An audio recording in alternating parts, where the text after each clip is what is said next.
Fun. Hi, this is On the Spot with Robbo. So, why do you train?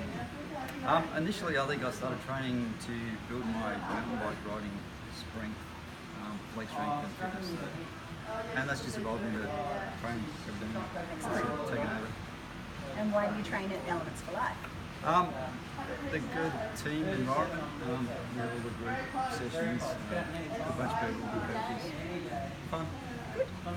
And what type of training do you enjoy the most?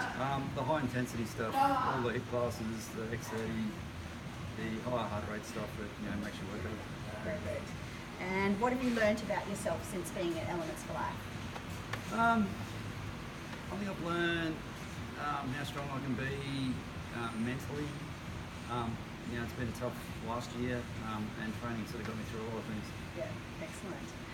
Okay, what would your advice be to someone looking to start? Do it now. Don't wait. Get into it. You heard him. Name 3 things that have supported your greatest success in regards to your fitness and health. I think this place, the coaches, the people here, and just the whole general group feel, atmosphere. Excellent. Cool. Thank you very much. Love it.